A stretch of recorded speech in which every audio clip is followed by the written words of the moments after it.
Yom yogena chittasya padena vacham malam sharirasya cha vaidhigena yopakaruttam pravaram muninam Patanjalim pranjaliranatosmi stuve Patanjalim vyasam shankaram cha munitrayam katra sutrasya bhashyasya kramat vivaranasya cha.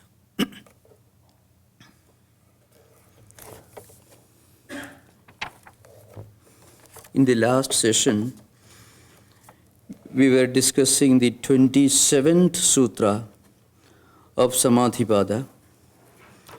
The sutra is Tasya Vachakaha Pranavaha. I mean the word which expresses that absolute reality is Pranava. We already discussed this. Pranava stands for the totality of existence, both empirical and transcendental existence. We already discussed this. And then the 28th one was Tajabasthartha Bhavanam. So that also we discussed different methods of repeating or reciting this sacred mantra. That also we discussed.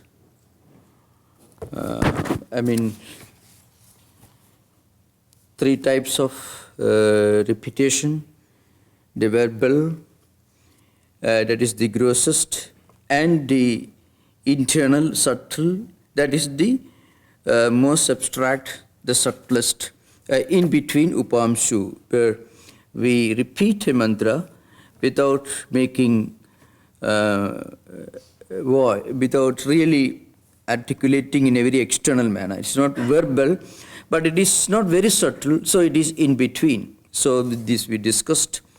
Then Artha Bhavanam, meditating on the meaning of that particular mantra. All this we have explained. If you got any doubt, you can ask. So today there are two important sutras we are discussing, 29th and the 30th. The 29th deals with both these sutras, the 29th and 30th, deal with some of the obstacles that we formally face in yoga life. So this is a very important sutra, something very interesting, You may notice this.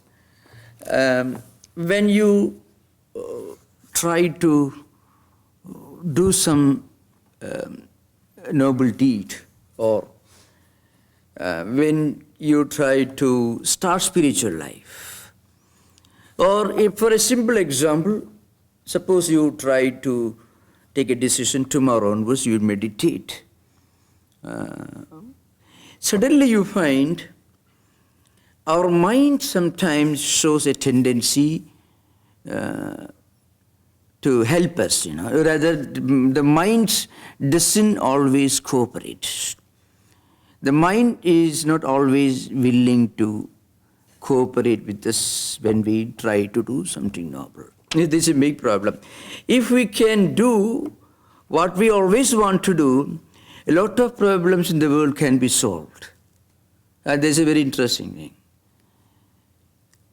If our mind allows us to do what we really want to do, a lot of problems can be solved.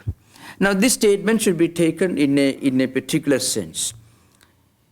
Mind will completely cooperate with you if you are doing something that brings external pleasure or happiness to the mind. Mind will not refuse to cooperate.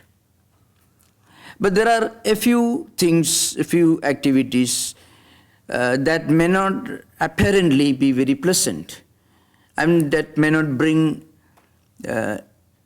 external happiness, or to be very precise, sensual or worldly happiness.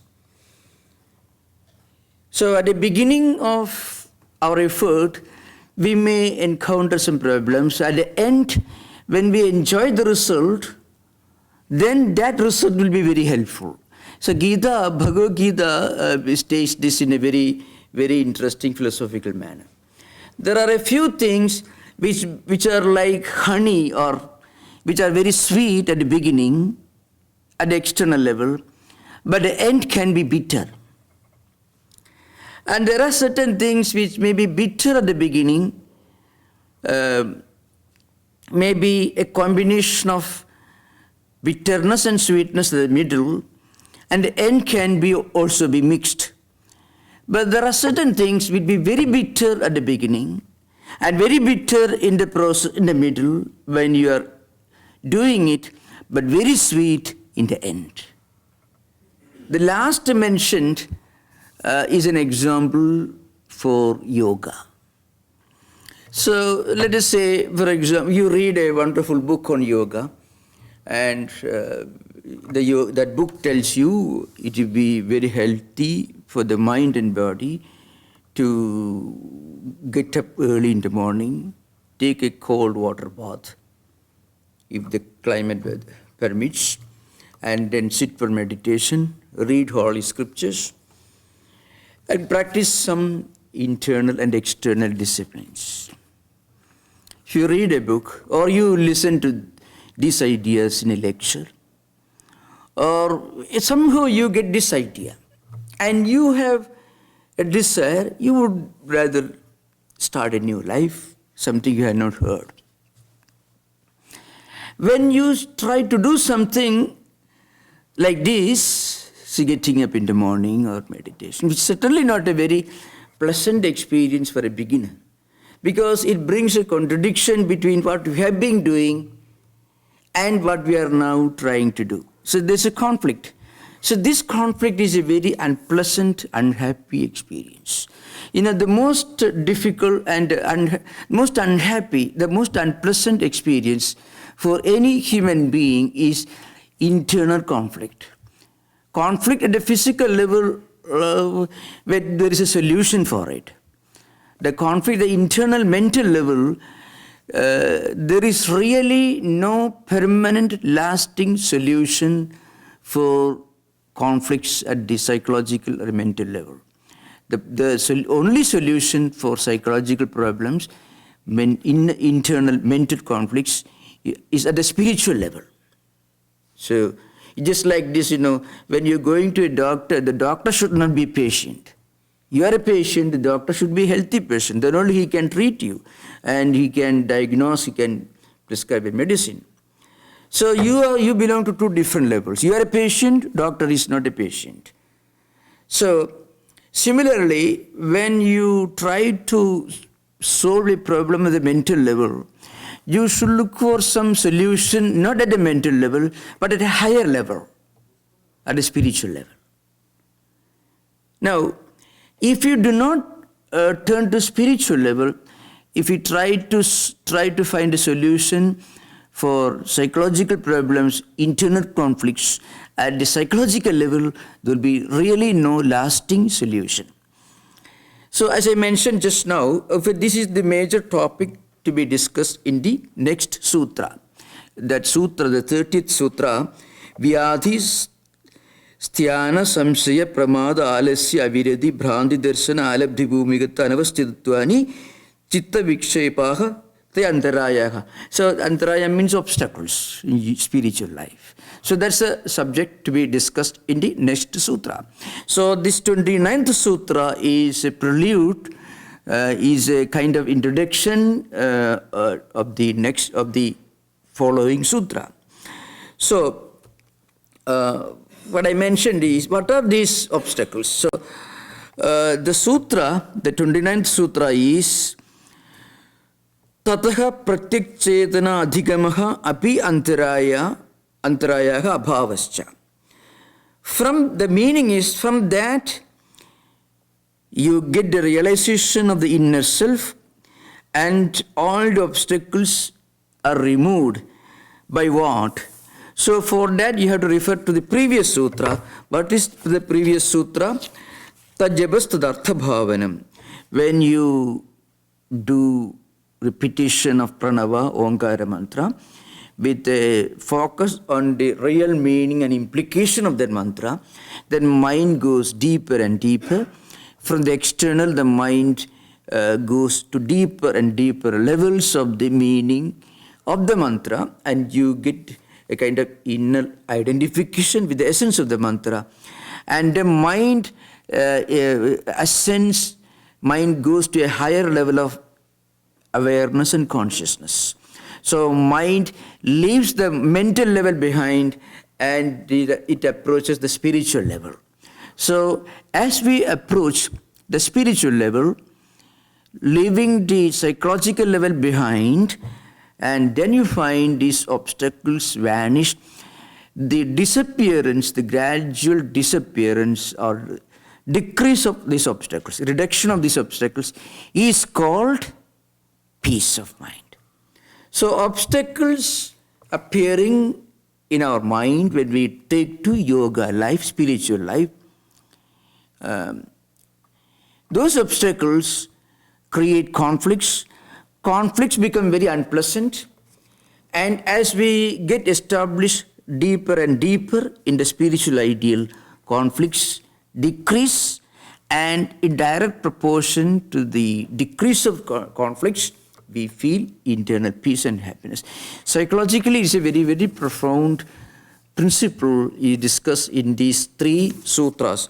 So the first one is 28th one, Tajjapas tadatha bhavanam. So when I discuss this repetition, recitation of Onkara, Pranava, Om, that mantra, one should not limit one should not understand the meaning of the sutra in a very narrow, limited sense.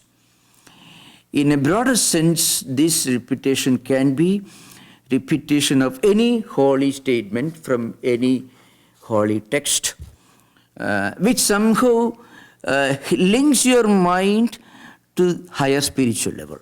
So it could be a prayer from any religious tradition, a prayer that should itself contain an element of spiritual bliss. So that's very important. In fact, different scriptures contain different ideas.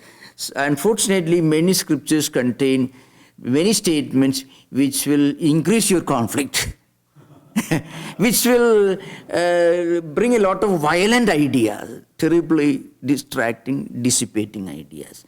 So there is an important principle to remember. But all holy scriptures also contain some great universal spiritual ideas.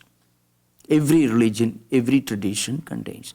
So if one is not willing to or ready to repeat the Onkara, one can certainly concentrate on any holy statement, any spiritual statement, any hymn or psalms or even parables. If that statement, if that mantra or if that hymn or psalm is somehow linked to or related to a holy person, a prophet or saint or saintly person, then that particular word or mantra will have a special potency.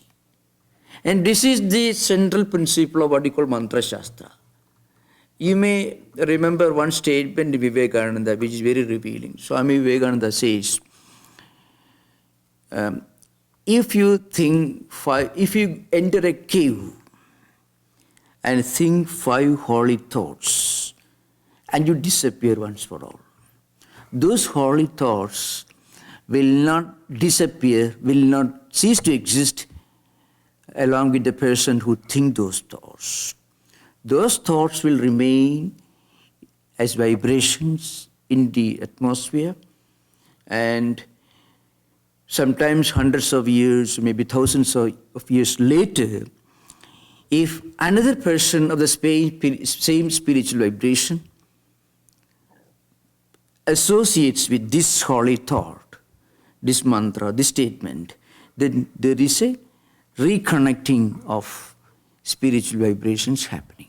That's why many of these Vedic mantras, in the Upanishads you find Mahavakyas, great statements. There are many such prayers in the Jewish and the Christian tradition, Buddhist tradition. The Buddhist tradition is very rich in many of these prayers. Sometimes they repeat these prayers mechanically. Mechanical repetition is not the best way, but it somehow can be a stepping stone to a more subtle, a more deeper, a more intense way of repetition. Even if a person doesn't fully understand the meaning or not able to fully focus on the meaning of that mantra, still, if I can enter that at the mechanical level, slowly one can improve. So, as I mentioned this, para, pasyanti, madhyama, vaikhari, 4 levels of these interacting with the sacred mantras, sacred hymns. The grossest is vaikhari, where you very, very vocal, very physical, and the highest is para, where you identify yourself with the meaning of the mantra. In between para and pasyanti, these 2 levels. So we already discussed in the previous session, so I'm not going to repeat that again. So when you do that, what happens? The consciousness level of mind ascends. It leaves the psychological level behind, and it slowly approaches the spiritual level. And as it leaves the psychological level behind, you feel these obstacles vanish. So this particular sutra, as I mentioned, when you repeat that, what happens? These obstacles disappear. The next sutra will give a detailed analysis of these obstacles. So the sutra is tataha. Tataha means from or as a result of repeating a mantra with full focus on the meaning of it, and then pratyekchedana adhigamaha. It means from that, what happens? Our level of awareness goes beyond the level of buddhi and mind. Rather, our awareness level goes beyond the physical and psychological and reaches the spiritual level, the Atma, and then all these obstacles are destroyed. Now, I mentioned one important point, this is pratyekchedana adhigama. We already mentioned here what it means, pratyekchedana. When you go beyond the level of buddhi and mind, when the level of consciousness goes beyond intellectual, and this is a very important point. You may have some of you may have read the Kundalini, Mooladhara, Swadhisthana, and the Chakras and all. You may have seen up to Sahasrara. This is not a subject for our discussion here, but I just want to refer to. All this refer to our level of consciousness, our personality, our spiritual life. Very often will depend upon our level of consciousness. So, at a very physical level, a small physical problem will become very unbearable, suffering. But when you leave the physical level behind, then you ascend in that evolution of awareness, and then physical problem becomes somewhat bearable. That's why great intellectuals, artists, scientists, thinkers, they are not necessarily spiritual, but they have left the physical level behind. So you find people who are physically, scientists, artists, thinkers, who are physically handicapped, suffering from very serious, Helen Keller or there are quite a few prominent thinkers and scientists, even today, who do wonderful work at the intellectual level. May not be spiritual, but they have succeeded in ascending or going beyond the physical. If you are at the physical level, then a physical handicap can be an unbearable tragedy. But there are people who can laugh at this, rather who make use of physical disabilities. And that becomes an opportunity for them to go beyond the physical and they become intellectual giants, scientists, artists, and musicians.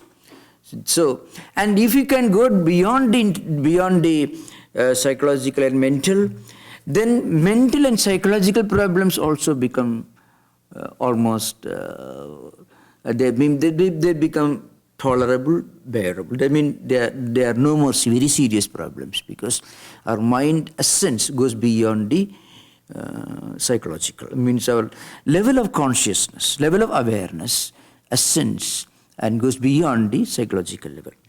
So then all these antarayas are destroyed. The 30th sutra is very important. So it deals with Vyadhi, Styana, Samshaya, Pramada, Alasya, Avirati, Bhranti Darshana, Alabdha Bhumigatva, Anavasthitatva, Chitta Vikshepaha, Te Antarayaha. So this is the sutra. So the simple meaning is this disease, Vyadhi, then Languor may mean some kind of a psychological, serious psychological conflicts. That's called the Styana. Mind not allowing you. Remember, mind will have no problem if you don't take to spiritual life. That's an interesting thing. Suppose I know, unfortunately, I've come across quite a few friends. If you ask them, well, why don't you join the class directly instead of listening online? But so they say that they listen to online. But suppose there is a wonderful movie or 49 minutes of all these things, there won't be any problem, because there the mind fully cooperates. Traffic problem is not a problem. So it is not deliberate. That's why I mentioned earlier, physical problems are not difficult to confront, but internal conflicts are much more difficult to confront, because they are invisible, they are subtle, they are abstract. If you have a headache, you take one this Tylenol and things like that, the physical level. And of course, it is an accepted fact that many of the serious internal conflicts cannot really have any lasting remedy in modern psychiatry, even till our time. So it's a fact. So the first one is the disease Vyadhi. Which one? Vyadhi. So Vyadhi is more or less physical. Of course, the traditional scholars try to explain Vyadhi, like cold or heat or fever or what, based on the three humors, three doshas of Ayurveda, Vata, Pitta, Kapha. So they try to explain physical ailments in the light of the three humors, which in a way, which are the three vital bioenergies, which are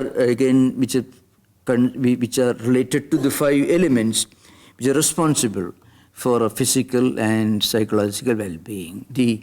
The balance of the correct balance of the Vata, Pitta, Kapha elements. That's at a physical level. So perhaps that we can leave behind. But the next subject is very important, that is called Styana, Languor. So Ragadveshas, that's much more difficult. Extreme liking, extreme dislike, which really cannot be explained on the basis of anything other than our natural tendencies and emotions.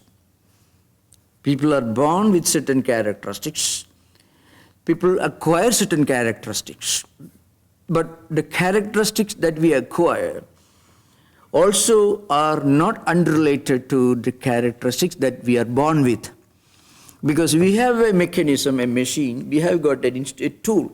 We are born with a tool. According to Veda, according to Vedanta, Yoga, Buddhism, all Eastern religions, they all believe in reincarnation, law of karma, and they all believe that we are not born, not tabula rasa. We are not born with empty slate, empty table. There are so many things written on it. Means we are born with a bundle of good samskaras, good impressions, and bad samskaras, bad impressions. So that is the tool with which we acquire tendencies and characteristics. So the acquired and inherited both are more or less mutually related. So that is called with Styana. And then there is another. So from now onwards, from except Vyadhi aspect, except the physical disease caused by three doshas, or the three humors, according to Ayurvedic, or maybe modern medicine can tell you based on some other physical conditioning, metabolism, and things like that. All other problems are more or less related to mind. And all people, not necessarily those who practice yoga, meditation, etc. Even when you try to do something noble, if a naturally miserly person, suddenly one morning he tries to, he reads in newspapers, there is a big problem, earthquake or some natural calamity. So if he wants to donate a small $1,000 to that relief fund or something. So if because of his acquired and inherited characteristic, he's a very miserly person, he's a cutthroat, won't spare any money for any good purpose. But he may desire when he reads newspapers. But then, he himself will try to find some justification to avoid doing it. Oh, this money, after all, is not going to in the hands of the real sufferers. So you find a desire to do something, but something within the mental system acquired and inherited blocking, creating a mental block. So this is called indecision. It is called Pramada. So remember, we are going to discuss this. So this is called Samshaya. This is an example of Samshaya, where mind creates conflicts to do or not to do.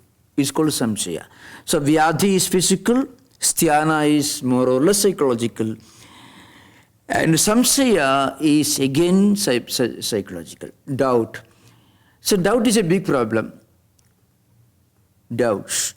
I mentioned some time back about the importance of the concept of the sacred in confronting many of these problems. Sometimes when we look upon some practices as very sacred,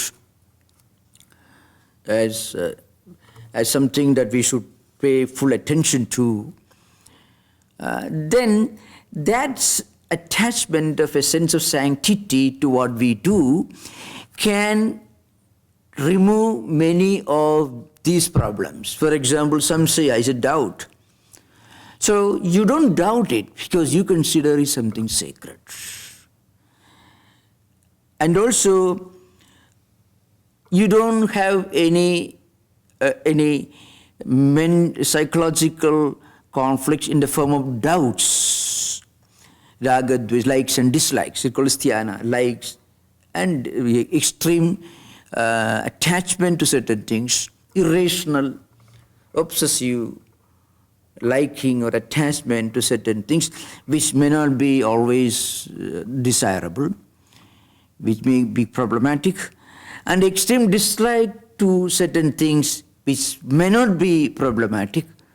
So you find inherited and acquired obsessive likes and dislikes, Styana, and Samshaya, indecision. These two problems can be confronted if you look upon what we do, yoga, meditation, whatever it is, as something sacred.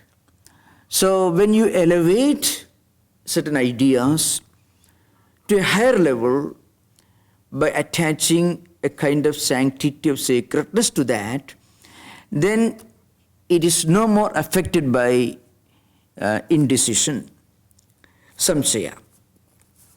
Then Pramada. Pramada is a carelessness. that also is rooted in the lack of the sense of sanctity, Pramada. So it's a very, very common thing, common problem. So Vyadhi, Styana, Samshaya, Pramada.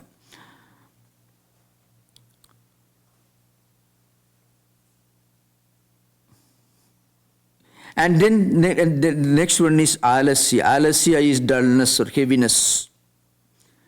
Both are indecision, that is Samshaya, Pramada, carelessness, and a kind of dullness, indecision.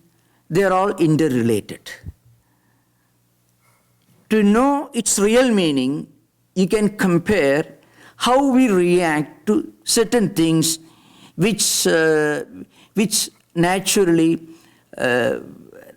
we like, which our senses enjoy. I mentioned this, watching an entertainment, something that we may not like actually, something we know that is absolutely useless. Still our senses get attached to them. And there we have no indecision, no samshaya, no problem, absolutely no conflict. And no lethargy, dullness, I mean, alasya, kind of lethargy, laziness, lack of energy. There's no problem. So what our mind is already familiar with, and what our senses enjoy, naturally enjoy, though we know intellectually that they are not good for us, when we do that, there is no conflict. But when we try to do something that we know intellectually very well that is good for us, and we know that we have to do it, but when we try to do that, then Vyadhi is, of course, a physical disability that we can solve. But Styana, ragadveshas, obsessive liking and dislike, and doubts, all this emerge. None of these psychological conflicts will emerge when we do something which our senses enjoy, where the senses naturally are familiar with, which they enjoy, because the senses are naturally drawn towards them. So there is no need of any effort on our part. People who are interested in sensational sensory enjoyments, they don't have to think they don't have to deliberate, they don't want to work hard, they don't have to face any conflict, because mind automatically flows towards that through the five senses. So the mind flows through the eyes towards visual objects, mind through the sense of hearing towards audio objects, and mind flows through the sense of touch, sense of smell, and all that. Without any conflict, without any antarayas, no obstacles. But the moment you take a turn to spiritual life, then the inherited, acquired characteristics, and the new characteristics, the new activities, spiritually healthy tendencies that you want to develop, there's a conflict. So out of these conflicts, 9 obstacles emerge. One of them is Vyadhi, which is physical disease, which are comparatively simple. So you find this frequently happening. We don't know how to explain this. In the lives of all great spiritual seekers, first there is a period of struggle, then there is a period of stability, and then of course they get established. So you find this, but the temptations of Jesus or the Buddha's meditation, his mind going back to previous lives and incarnations, Jataka tales, more than 500 previous incarnations. At the mental level, he relives, he re-experiences, which are now available in Jataka tales. So when we turn to spiritual life, then mind automatically brings forth all these inherited tendencies and impressions, which is symbolically explained as more than 500 previous life cycles that Buddha went through before he actually was born as the son of the king of Nepal, and later he came to Bodh Gaya and meditated and became Buddha. So before that he had all these previous life cycles. So like that, when we sit somewhere and meditate sincerely, suddenly these conflicting thought currents will emerge. Those thought currents may be related to what you have experienced in the office yesterday sometimes, or the traffic problem you confronted when you were coming to the temple.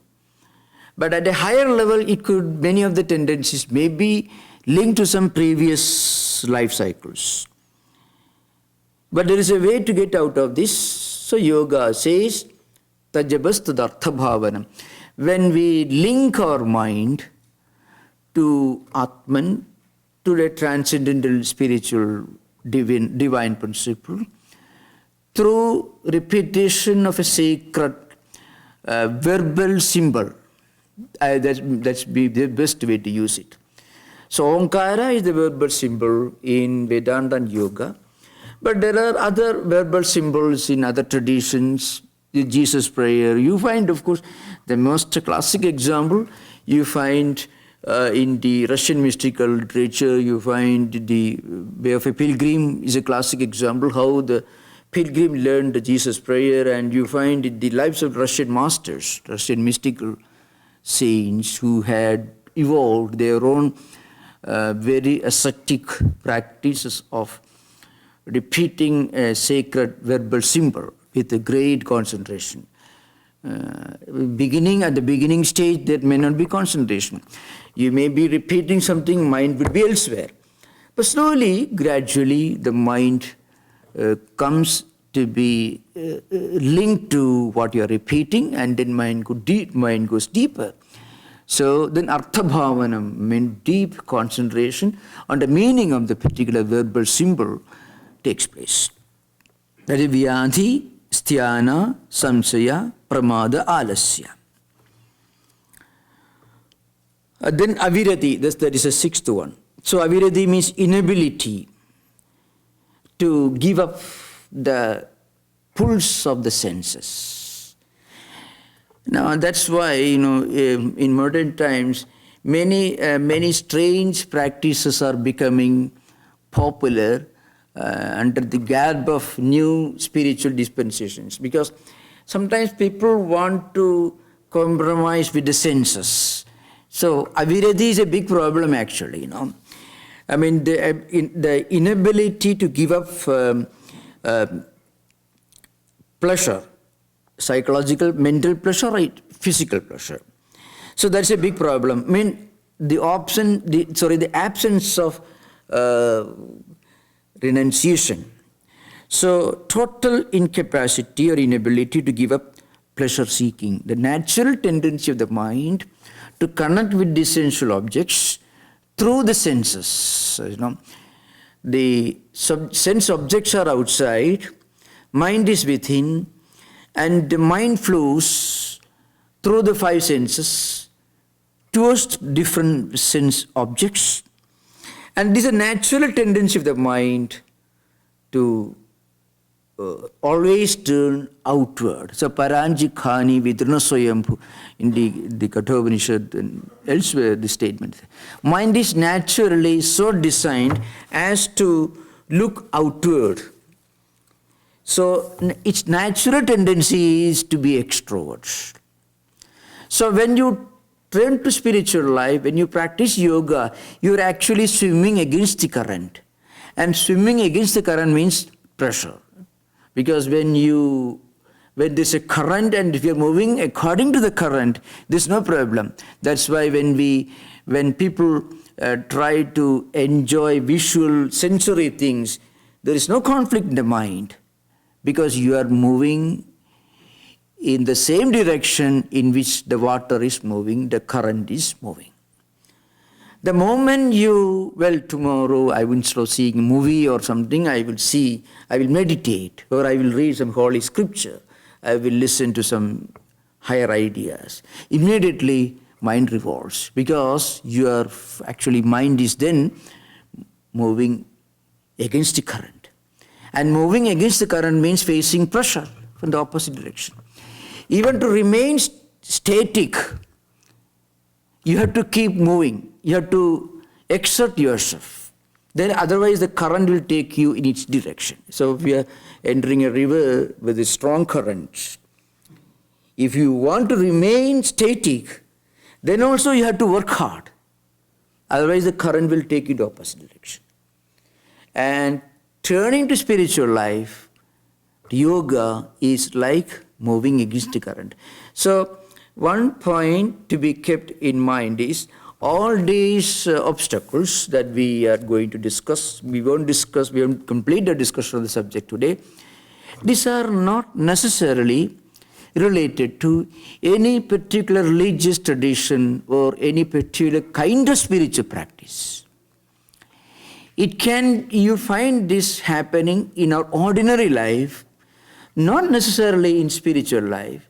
In the ordinary secular life, when we try to do something noble, something good, if we are doing it for the first time, the mind will suddenly bring up obstacles.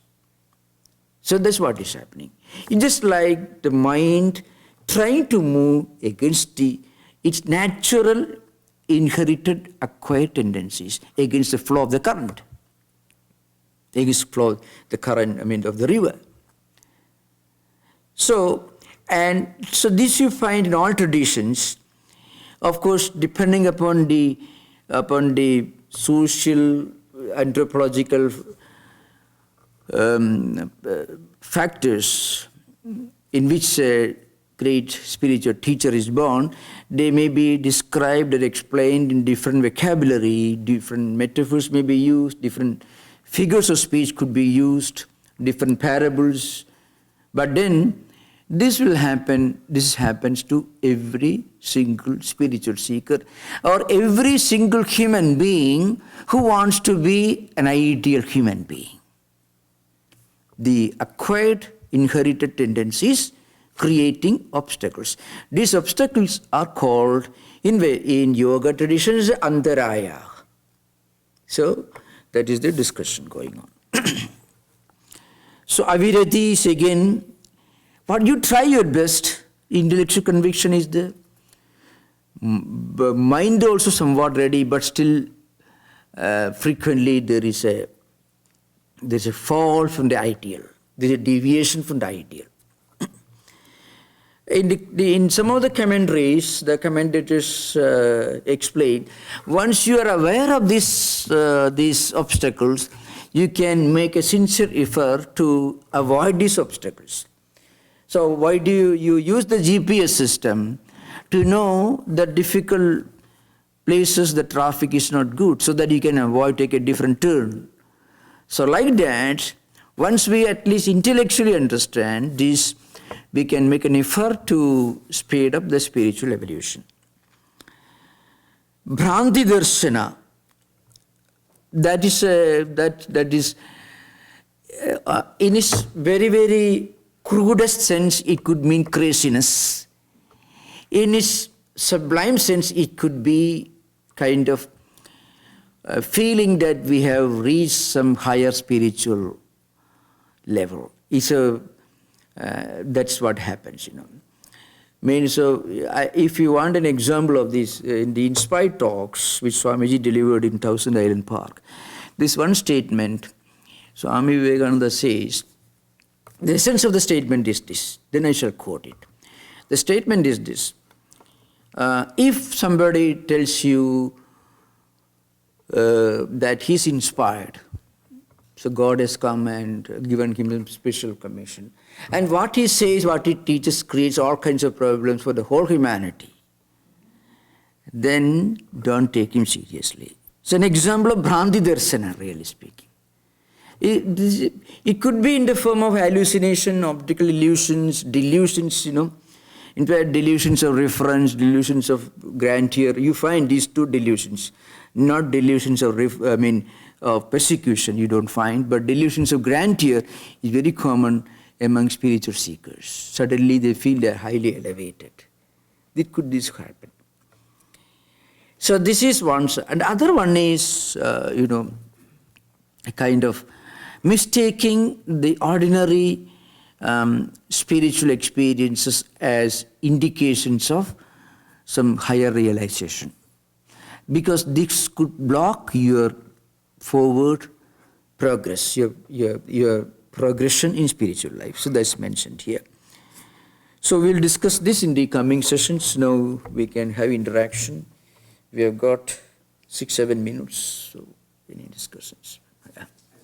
Yeah. Seeing you after a long time. Yeah, it's been a long time. Very good. Come on.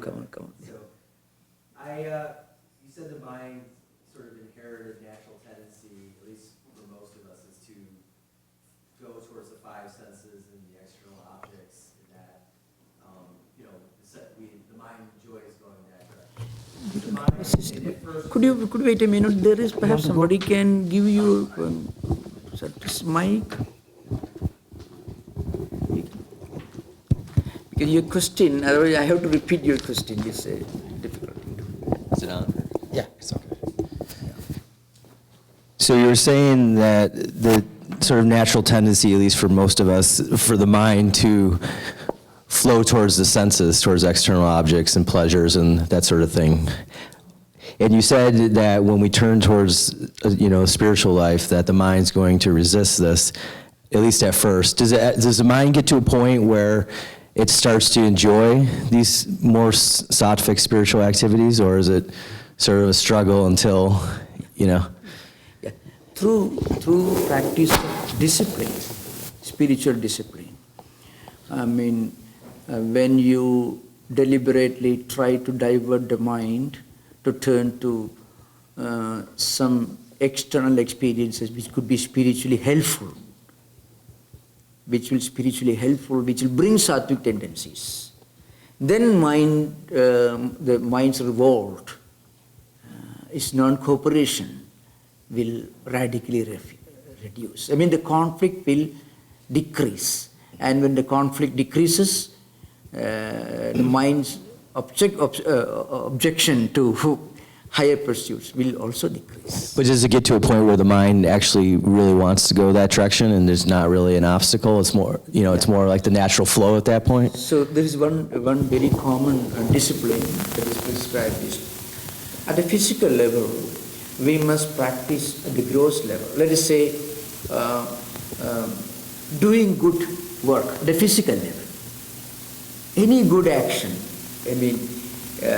instead of exerting physical energy for sensory things, exerting physical energy for doing some good noble work, which is not related to profit or any visible, tangible reward.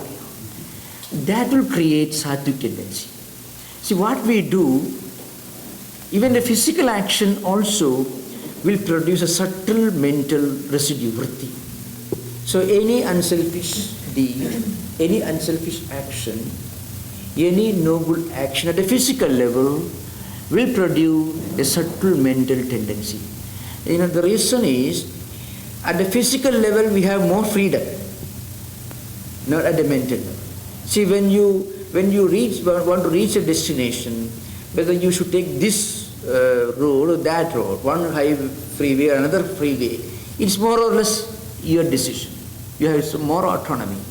But what thought should emerge in your mind, you have very little autonomy, not much freedom.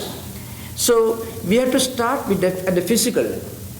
That's why great teachers will always prescribe doing good noble deeds, unselfish deeds. I can give an example. People who start doing work, exerting a lot of energy and time for noble tasks, from which they don't get any reward, and they start enjoying that. Because the mind increases sattvic tendencies, noble tendencies. As mind becomes more and more sattvic, it also automatically generates more and more sattvic tendencies. And proportionately, non-sattvic tendencies, which cause mental blocks, will decrease. That's why we feel less conflict as we advance further and further. But one important point is we should start at the physical level, because at the physical level we have more freedom. So mind goes to senses, visual objects. Let the visual objects be helpful to spiritual life. Mind listens to many good things and bad things. Let us allow the mind to listen to good things also. Along with bad things, okay, we got no choice. But along with that, you deliberately push the mind towards some good things, even if it may refuse, but push it, force it. And even if the mind is not willing at the very beginning, as it generates more and more spiritually healthy tendencies, when you force it to some good things, then you know it will cooperate much more and more. That's what it is. All right, thank you. Thank you.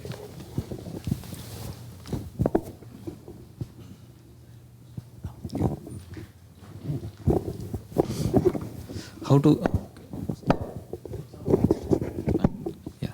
so how to get rid of like a mental emotions, all that like a like more like a mentally we are like a overthinking all the unnecessary things, small things. Yeah. How to get rid of those? So that's true. Again, the mind-body connection is a problem, but it can be a blessing also. How, as I mentioned earlier, we had to give some opportunities to the mind to connect with some higher ideas. Then mind will automatically. So you'll find this happening in your life when you listen to these ideas, because you get new priorities along with many other things that people are doing. There are some very useful, spiritually very helpful things also we do, and as we increase more and more of these spiritually healthy activities, we generate good vrittis and vasanas and samskaras, then mind will automatically will develop a tendency towards those good things. We cannot radically change the way mind thinks. Okay. But in some people life, they say like they have a like complete transformation, right? If you see some people life, they have a sudden complete transformation in their life, like a past life and the complete life. This happens. So Vedanta and Yoga will tell you, people who have even they have like a bad life, those who have inherited from previous life experiences a lot of spiritual tendencies, but may not manifest those tendencies for many years in this life. But once they get linked to that, there is a sudden manifestation. So, but Sri Ramakrishna, the example is, when you hit the rock, suddenly a spring will come out.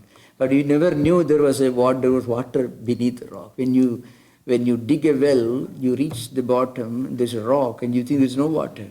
So there are people who have these tendencies which are accumulated.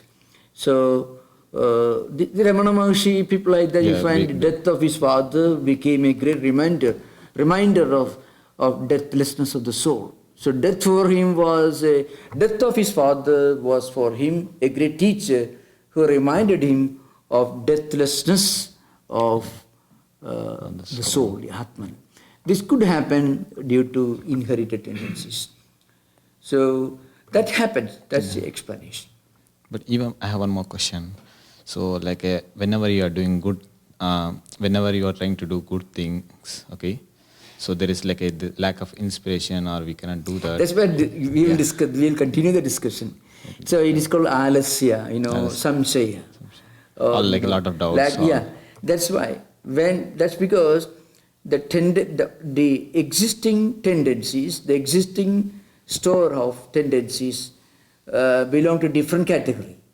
Okay. It belongs to one category, and your new tendencies that you want to acquire The good things you want to do belong to another category. So it's a conflict. So that will be there. So that's why at the physical level, if he can do noble deeds, it will generate tendencies. This point is not fully recognized in modern psychiatry. They call it work therapy, for which only somehow engaging the patient in some activity so that he will not feel the... But these activities can play a very positive role. These activities can generate good tendencies and can eventually transform the mind. That is not fully recognized. The impact of what we do on the mind is not fully recognized. The impact of the mind on what we do is quite thoroughly analyzed. That's one more problem. So yoga gives an example, where yoga and Vedanta both. Whatever you do, try to do something noble. If you can't do it without any selfish motive, do with a selfish motive something noble and good. And then what we can do, the same noble deed you can do without any selfish motive. There's a higher level of evolution. So that's the idea. So we will continue the discussion in the next class. Om Shanti Shanti Shanti Harihi Om Tat Sat Sri Ramakrishna Arpanamastu.